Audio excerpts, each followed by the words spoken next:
This is a moment of truth. It goes like this. After the horrible incident in Uvalde, Texas this past week, we once again have Americans at odds with the fact that we have a Second Amendment ensuring Americans the right to keep and bear arms. So, I've got a question for you all tonight. What is the Second Amendment for? This is a topic that is constantly being evaluated, especially in light of the numerous horrific instances where criminals and mentally unstable individuals use guns to inflict unspeakable evil upon fellow Americans in gruesome acts of cowardice and senseless murder. Every single time a lunatic commits mass murder, the Second Amendment is instantly brought to the forefront of the American consciousness. What is especially telling about the act of terror when using guns is it not only brings up the Second Amendment, but instantly reveals two entirely different presuppositions about the second based on which worldview you hold. Whether you prefer calling it the left or the right, progressive or conservative, we are all well aware that we are at diametrically opposed foundational philosophical worldviews when responding, observing, and most importantly, seeking solutions to the incredible, complicated issues that plague America. So if we can at least agree on one thing, we might have a shot at finding some common ground and maybe, if we're lucky, some solutions moving forward in seeking healing and hope for future generations. When we endure something as mind-boggling as a mass murder, it is imperative we step away, no matter how difficult and impossible it might seem, to step away from our legitimate human emotions of pain and grief and see if we can find the undergirding of what is happening and where we clash, so as to see each other as, believe it or not, individuals who actually both want the same thing. But the problem is we often define our words differently from each other, and we aren't even aware of it. So let's start with the Constitution. What is it trying to provide for American citizens? First, you must realize the Constitution isn't creating rights for Americans. It's a document that documents what your rights already are. It's simply codifying your inalienable rights so there is no confusion. It is crucial for anyone trying to understand the Constitution that you have to, as in all ideas, start with the foundation. If the Constitution, otherwise known as the Bill of Rights, is to be understood, we first need to understand where those rights come from. Yeah? Since the Constitution was written and debated and ratified by the founders, then, of course, we need to ask them where they're drawing these rights from. We simply go no further than the founding document to find answers. Of course, I'm referring to the Declaration of Independence. Think of the name of that document as we tend to blend it into one seamless title to a piece of paper when it actually means what it says. We are part of the British Empire and we're colonies that they owned, controlled, and laid claim to. But the colonists wanted independence from Great Britain and decided to make it official by literally declaring our independence from their scrutiny, laws, taxes, and most importantly, their control. But of course, to disconnect from your place of origin, especially when that place of origin has a financial stake in your territory, requires a justification that must be acknowledged and accepted by the party by which we hold a grievance.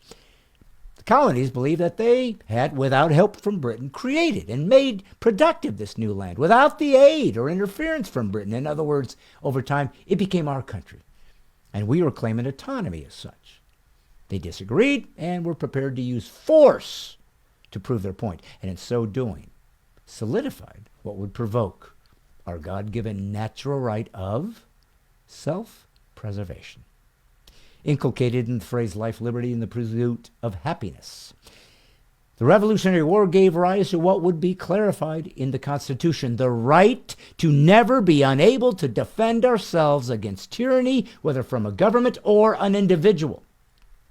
Keep in mind that every totalitarian government in history started with, among other things, disarming their citizens.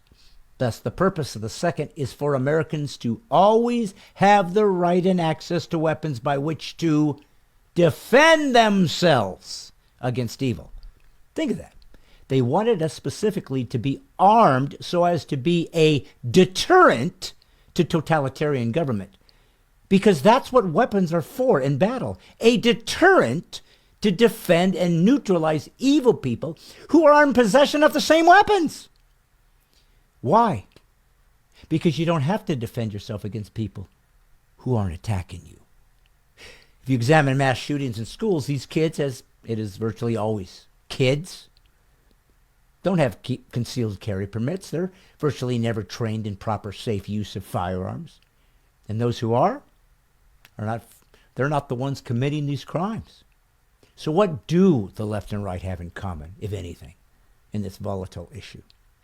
Believe it or not, we actually agree on the single most important element of the problem. We both find the crime horrific, and we all want to keep it from ever happening again if we can. The difference in perspective is how do we do that most effectively without destroying our freedoms in the meantime. Keep in mind that the left sees a mass shooting and believes we fix that by punishing law-abiding citizens and eliminating constitutionally protected freedoms. The right, on the other hand, believes we protect kids from arbitrary gun violence by actually using guns positively, to be able to meet force with force and, when necessary, stop murderers in their tracks. If you're a leftist, ironically, watching this, you should realize that if you believe you have the right to voice your opinion about confiscating firearms from others, it's only your right because guns were used to provide you that luxury. You see, if we had trained guardians, for example, at schools throughout this nation, we'd have a virtual ending of school shootings while keeping our liberties along the way. Why? Because conservatism never punishes the innocent for the sins of the guilty. Why do progressives' ideas always punish the innocent? Always blame the object or the system, but not the perpetrator. Always want government bureaucracies to give you or take away your rights, and always believe it noble to steal the privileges others have earned to redistribute to those that haven't.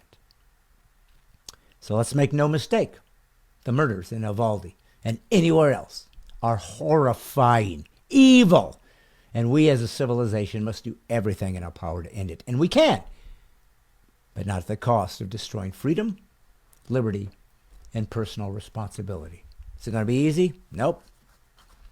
We're going to have to figure it out? Yeah. But are there some solutions? There are, but they're hard. And it comes with being free. This is God's Comic, Brad Stine, reminding you that PC free is liberty. And all I'm doing is putting the woke back to sleep.